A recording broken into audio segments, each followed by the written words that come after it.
we were in a situation where we were closed-minded. You were like overly conservative about things, especially with the way your family was set up. I was overly like put in a box with the way our religious uh, identity was set up, and just me also. I think I ended up shooting myself in the foot with the way like my mental health was, because I wasn't able to open up. It took me a while to be able to open up socially to people, because I would think about certain ways, like, oh, it's too scary to do something like this, or if I do this, it's gonna be too hard to like talk to people or stuff like that. So that it takes you opening up to see what your options are. Yeah, said I gotta do better. Yeah, that's the motto. I get to the curse, my foot in the pedal, I never let up. I dropped the L, now it's Toro. Dubs come in first like it's Whack-A-Mole. I tell them all, yeah. Can't come in last, no. Come in first, I ain't no slowpoke. Oh, it's Toro. I said, oh, it's Toro. I said, oh, it's Toro. I dropped the L in this L lane, double fold. What's up, everybody? It's Toro. We made a really nice video. This is the intro. I just wanted to say some things. For one, this was a long video. I'm gonna start doing this. I have timestamps labeled throughout the video. There's different parts where we talked about certain things. So if you want to skip, you can go ahead and skip to wherever you want to talk about, listen to. We talked about our story here, and a little bit of a summary of how we use our life lessons to, in a way, labeled out for you to help yourself with them. So, without further ado, let's go to the video. Hello, everybody. Hello. Welcome back to Behind the Horns. We got a special video here. We're talking about finding yourself in life. I had to find the words to find yourself. But go ahead, Bree. What do you want to add on first? So I had a very hard time finding myself as a person who was homeschooled. It was hard to define who I was because the majority of the people I was around on a day-to-day basis, except for Sundays, were my family. And so for a long time I was either like my dad or my mom or my brothers. So I didn't really have too much that I hadn't branched out that much. I hadn't known much of anything outside of my own household until I got older. But I, on top of being homeschooled, I also was mixed, and there were no mixed kids in our neighborhood for a while. And then the ones that were there were too few and far between. And so it really made me feel alien, having been one of the only people I knew who was homeschooled, one of the only people I knew who was mixed. And of course my mom tried to bridge this gap and fix this problem by like putting us in homeschool groups, and that was helpful, but it wasn't consistent enough to help, I think. And then I got to public school and I was like faced with all of these juxtaposing ideas, things that opposed everything that I had ever learned, or went with it but didn't fully go with it, so I didn't know what to trust. Made you confused a little bit. And so it was only recently that I was in a group where it's full of mixed people, and that was amazing. And they actually had a session. I'm gonna watch the review of the session. I need to get on that. And it was incredible to be in a group full of people who had the same issues as far as being mixed comes with. And it was nice to hear other people's stories. It was nice to finally be heard, because when I would tell my family members about these problems, it didn't they had a different experience than me, which is fine. Everyone's experience is different, but their experience almost like Made you feel even worse, probably. Yeah, because it made me feel even more of an outsider, because within my even little family, like, they were having a different experience than me, and so yeah, it must be me that's weird, me that's wrong, you know? And so that made me feel even more ostracized. That's the word I was thinking of. I was like ostrich. Ostrich? Ostrich. Austria?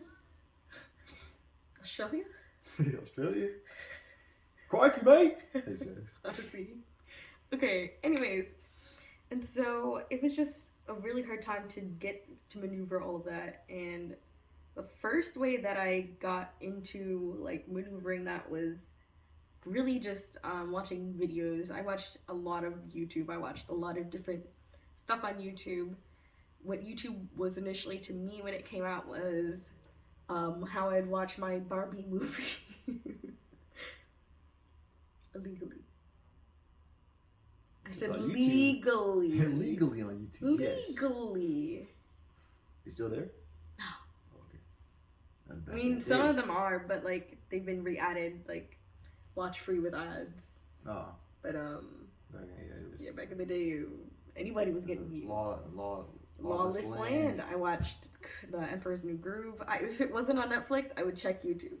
That was all I had. I had Netflix and YouTube. It feels crazy. Anyways, thank you for that. And so then I was put into public school, and I kind of was introduced to a lot of different ideas, like I said before, and I wasn't open to hearing them from my friends or my peers.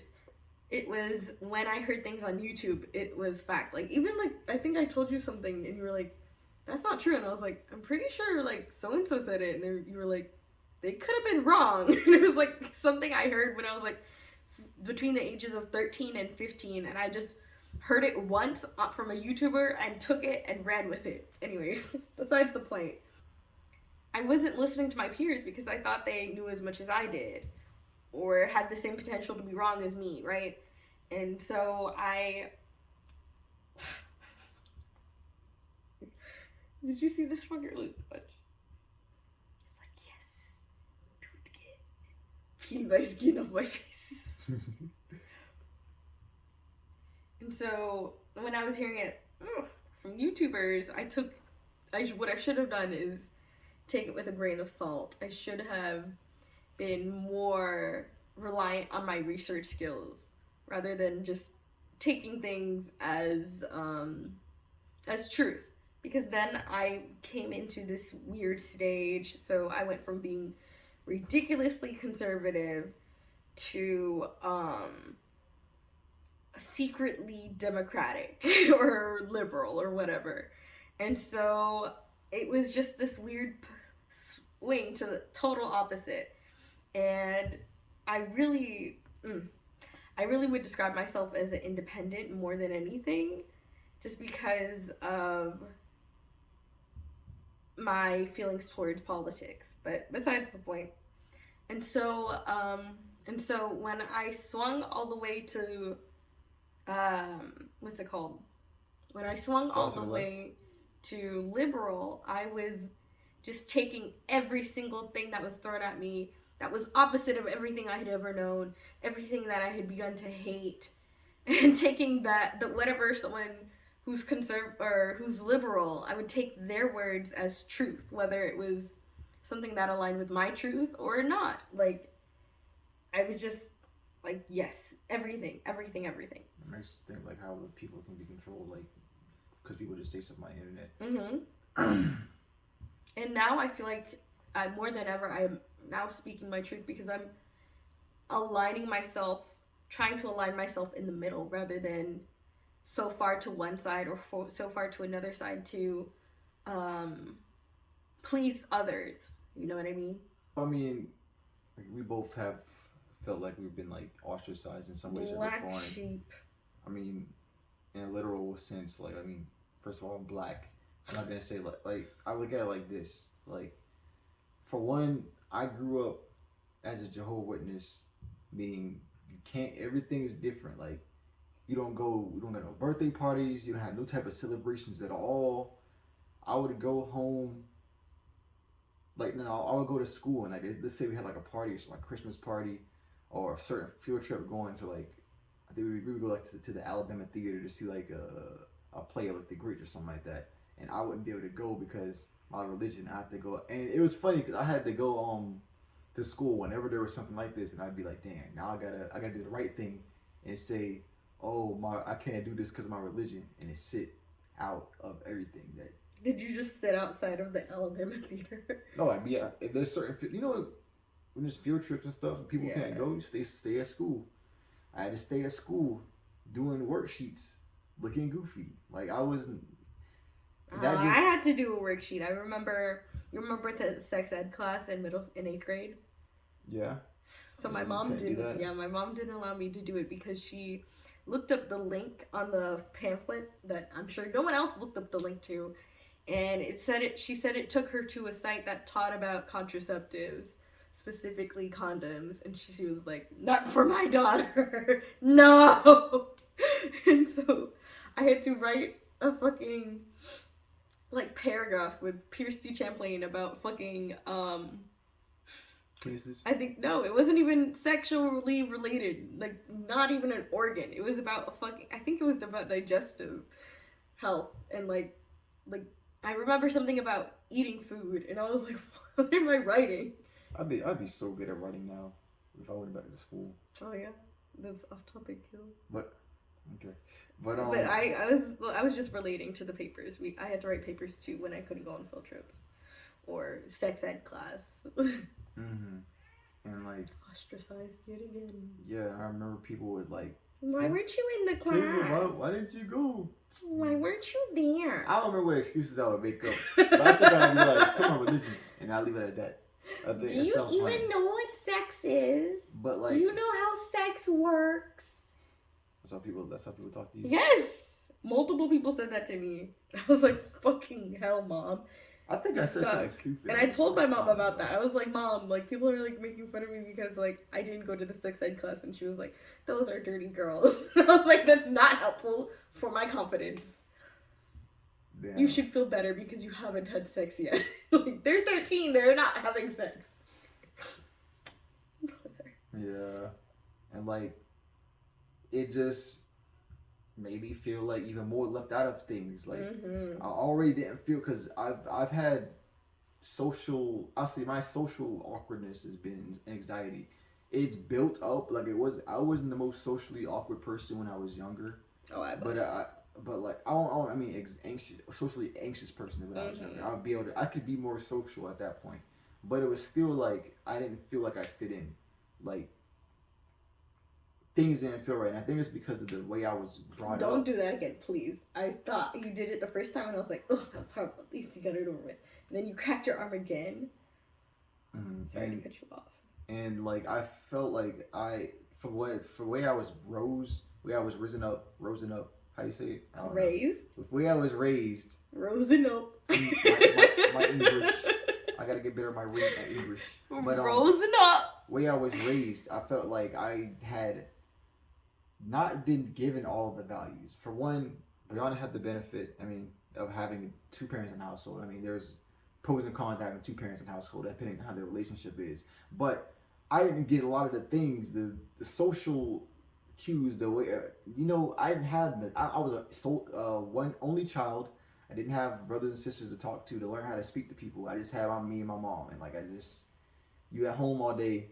I guess I was kind of socially awkward. I just went in my room all the time, play games, watch TV. I learned how to socially connect with people like that. So when I go to school and I live life, it's like, dang, like I feel like I'm behind in some way, shape, or form. Let's go on some more. Like when you're a Jehovah's Witness, a lot of times people don't get to find themselves because you end up in that situation being a carbon copy of everyone around you. Yeah, you're around all of the same beliefs, to my understanding, around all the same people with all the same belief systems. And if you start to have a different belief system or you have a totally different belief system, you're again ostracized from all your family members and everything you know. And you really messed up. But I'll say this, it's a blessing and a curse, for being honest, because you get out of the world, get out of that mess, and then you get into the actual world, and you learn how to actually live in the world. The actual world. But like, my experience being Jehovah's Witness, it wasn't that bad. As other people's was, because like, we weren't the best, like straight, like, Jehovah's Witness people. Like, my mom, she wasn't 100% in it. We went to like services and stuff, but like, she started giving me birthday presents every once in a while. I remember she asked me if I wanted to do trick or treat. I never got trick or treat, but she asked me one time, and I think I said yes. I don't know what I said, but we ended up not doing it. But she even bought me some stuff to do it, but we just never did it. Like she was so on the edge of like, yo, man, I want to have my son actually live life. Nah, I can't do. It. I can't do. It. I can't do. It was, it's stuff like that. So that kind of perpetuated into like my teenage years. Just I remember in school, like people, the way I was brought up, like Jehovah's Witness people who are in Jehovah's Witness, the association is basically a league of salesmen, religious salesmen. These the people know how to speak to people, know how to get what they need in situations, and I was brought up trying to be like my mom wanted me to be successful. Like I'm going to learn how to speak the right way. So I get into school, get around my step brothers and like people like that from like the country and people and black people, and they're like, "Why you talk white?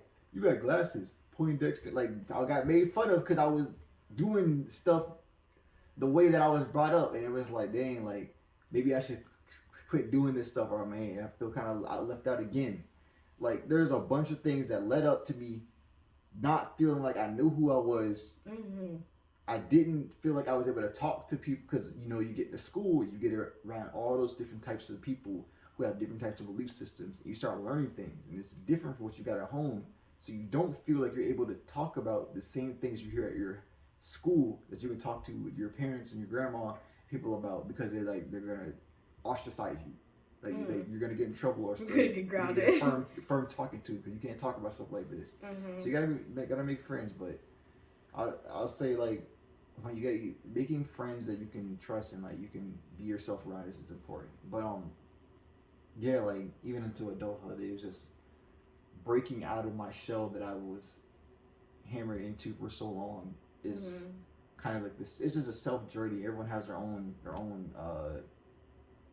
journey that was given to them by how their life is set up from the beginning and what they do, the choices that they make along the trail. So yeah, I wanted to let's go ahead and talk about the steps to take to try and fit in. And it's not what you think. It's not fitting into the group that is already there in front of you. If you feel even the slightest bit uncomfortable in the group that you're in, someone needs to go. Slap you in the mouth. And that person is you. It's not the group, because the group isn't going to change. You need to change in order to leave the group that is not serving you. This goes for groups that are not serving you religiously, work, whatever. I want to say this. You got to figure out who you are though, because uncomfortability. No. What I'm saying, before you publicly leave, you need to mentally just step outside every once in a while, because if you don't know what you don't know, you will not know, right? It's that easy. So literally just start to do research. That can be YouTube videos about things that you've been taught are evil or wrong. Learn about things that are outside of your schema. Learn about things that you were taught not to like, whether it's math. For girls, a lot of girls have been taught to hate math and they don't understand math. And so taking that power back and understanding math is really huge, or quantum physics or biology. Because girls, I guess being the girls, it's not stereotypically girls who aren't the smartest get I guess pluses, because they're there's a man that wants to be having more power over someone, so they're gonna do that. Girls who get more pluses tend to be prettier. Excuse me? What? I didn't say nothing about being pretty. I said being stupid. Oh. I heard pretty. Yeah, I'll say more attractive. More attractive, especially for men who, in a world where men want their women to be relying on them, that's going to allow them to feel. That's a conversation for another time, because men really want their woman to be reliant and then complain when their woman is reliant on them. What?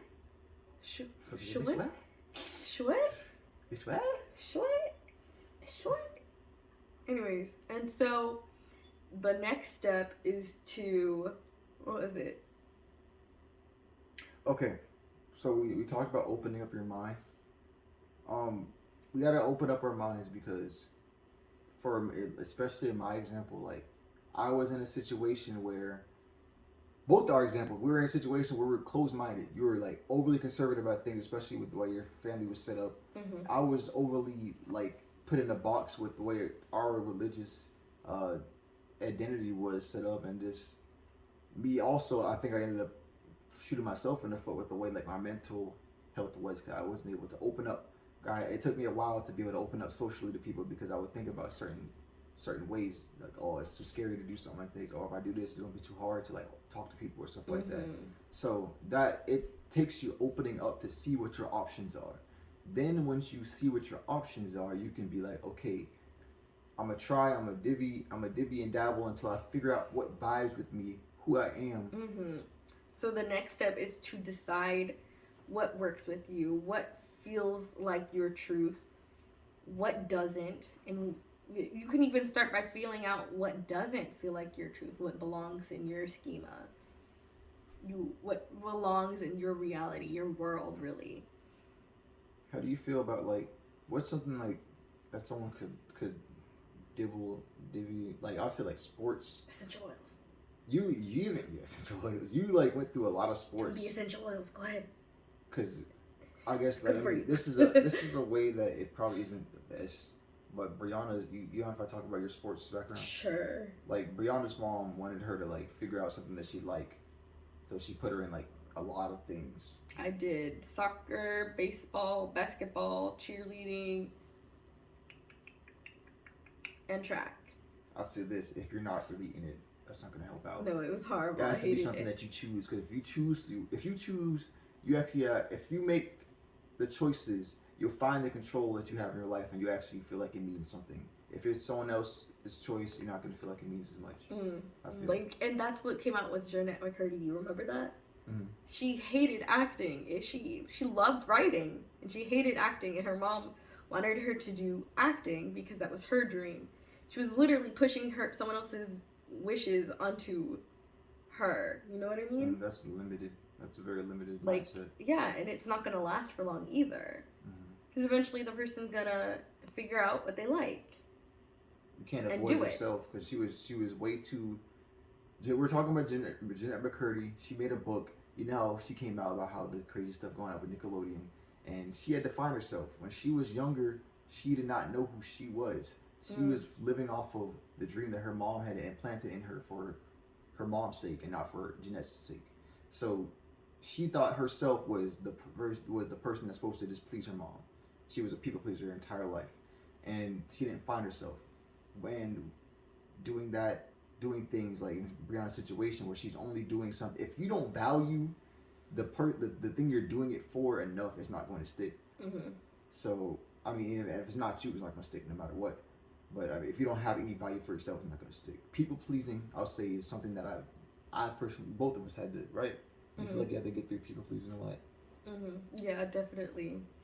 Like, for instance, like, almost like the opposite of people pleasing, people displeasing. I felt like I was worried about displeasing people. Like, for instance, if I would do bad at a track meet, like, I would kind of just laugh it off, but then I would, like, internally, I would feel so bad about it. I'd be like, oh my god, that's why I'm the fat one in the family. That's why I am not good at sports. That's why I'm, you know what I mean? Like, stuff like that. It's like had this huge anxiety over people displeasing people because of my people pleasing. And like people pleasing is just like wanting to, having an intense like need. You feel like you need to please certain people to be successful, right? Like, and not yourself, and you're putting their needs over yourself. Yeah. And I feel like that, like especially, and I think I definitely picked it up from my home environment. Like I've had instances where I feel like I need to. I'm so sorry, my arm just started itching out of nowhere. Lift up your arm because it hurts. Oh god. It's better. Yes, much better.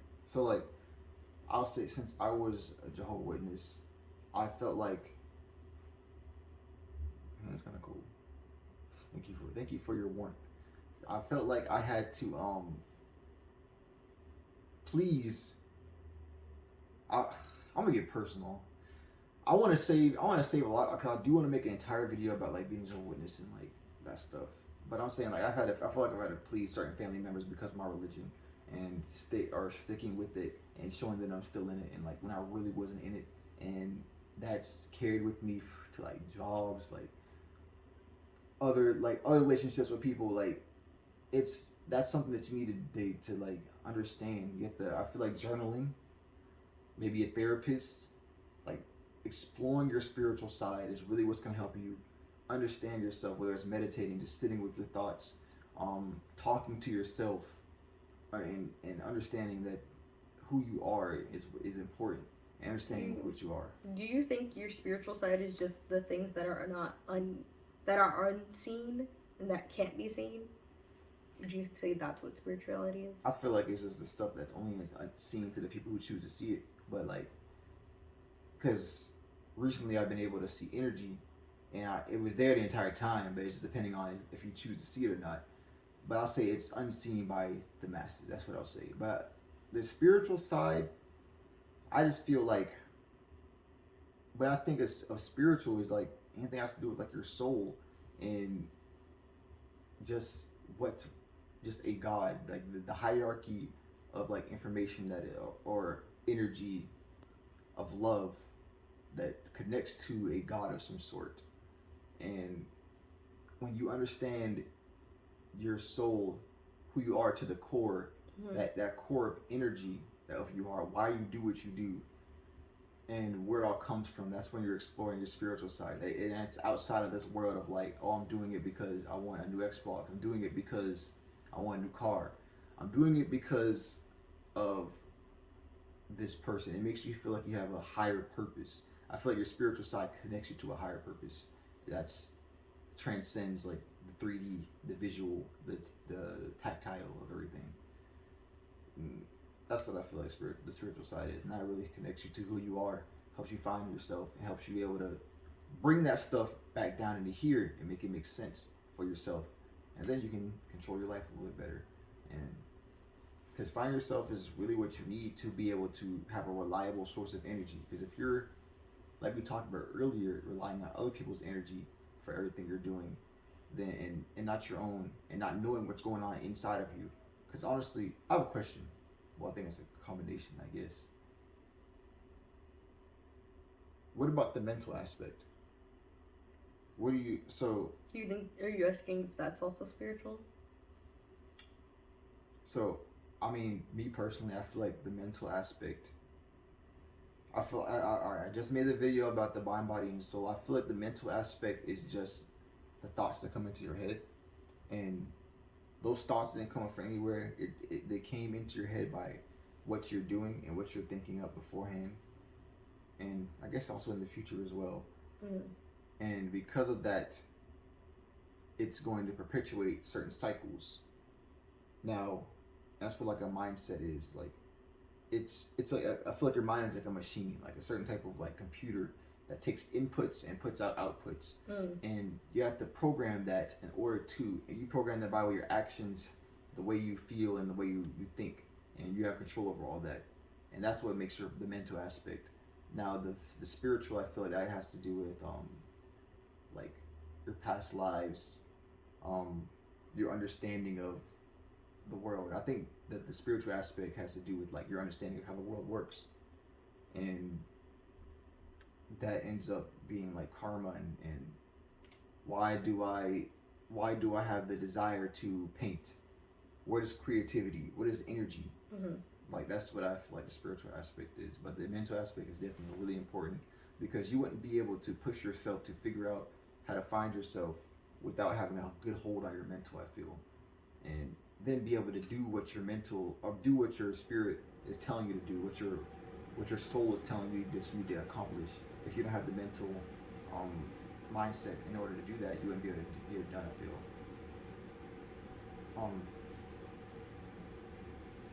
I mean, shoot, like, I feel like, you want to say anything? What do you think? So, alright, we do have right here, first of all, you're going to have to open up your mind. Find some people that you can vibe with, or are going to be outside of where you are. Then we're going to have to push ourselves to then take the leap, and then change who we are. If it's not what vibes to our soul, I think when we connect to our spiritual aspect, that's what figures out who we are. It's like a deep a deep energy that like pushes us somewhere. Yeah, and the final step is to join groups that have these beliefs that vibe with you, that sit with you very well. It might be groups that are spiritual, it might be groups that are pagan, it might be groups that are witchy, it might be groups that are Christian, it might be groups that are Buddhist, it might be Discord groups, it might be physical groups, it could be whatever you are comfortable with, whatever feels safe for you and your soul right now, your body and soul, and mind. Yes. I mean, it all comes together, and like it. I don't know. You'll figure out how it feels, and you'll be more intuitive with it as time goes on, and you take a note of everything. Yeah. I really recommend journaling. I've been doing that. My mom's recommended it to me, and it really helps you understand your mindset and helps you be able to communicate what you need on the inside. Because if you don't know how to talk and communicate your needs, you won't be able to get what you want in life. You won't be able to find yourself. You can't end up talking about it in the first place. You increase your ability to hear that in your voice, then you have a companion with you wherever you are. And so that's what keeps you on track. I also, oh fuck, what was I gonna say? Okay, so I already said the biggest, let me think of something else to say. So the way to fit in is to actually not fit in. Not fit in at all. Love your weirdness, love who you are as a person who is a black sheep. Love who you are as a person who doesn't fit in. And that's when you finally begin to fit in. Exactly, because I believe that you are your inside and your surroundings. Like if your experience is the same inside as outside. What I'm trying to say is like if you want to be someone different, or if you want to change who you are into someone that's vibing that actually vibes with your soul, but you've been living your entire life like someone who doesn't vibe with your soul, then yes, you're going to have to be the black sheep to get out of that area, to be in that situation where you're around those people who you actually like, who actually vibe with you, and you vibe with them. And that's hard. That's mentally hard for you to do because it's going against everything. Yeah, it's breaking free. That's a hard thing to do. So I was also thinking about this one other thing, like in regards to like connecting to your spiritual side, shadow work, I feel like is really helpful, and that's something that you can research that. It's basically just all those aspects about yourself, maybe about other people as well, because I feel like inside is the same thing as outside that you don't like or you don't want to identify with, and you're coming to terms with all those things, maybe things you didn't even know you didn't even like. You're coming to terms with all those things, and then you're able to then see them on the outside and interact with them, change them if you wanted to, change your association with them to be able to have more control of your life. Because what you're experiencing day to day, your thoughts that you feel happy about and maybe even sad about, that's just the tip of the iceberg of what you actually are. And when you're able to access deeper into your being, yourself, finding yourself even more, then you're able to just connect more with the world around you and have a more fuller life. And once you do that, there's levels to it. Like I feel like you infinitely can be doing shadow work, but there's levels to this all. But it just improves your life substantially when you take up that as a practice. Was there anything else you wanted to add? That's all. And yes, like we covered all our bases. Finding yourself is like what I feel like is one of the most what you need to do before you're able to achieve a certain level of success. Because if you don't have a direction, which yourself is like probably the most powerful direction that you can have, and then you're gonna be able to always have something that's gonna push you forward. But all right, guys, I guess that this about does it. Catch us in the next video. Please like and subscribe. Comment if you want to talk about something like this. Maybe you have your own story about your own self growth and finding yourself. But without further ado, let's do one. Heart of bull, mind of a matador. We out.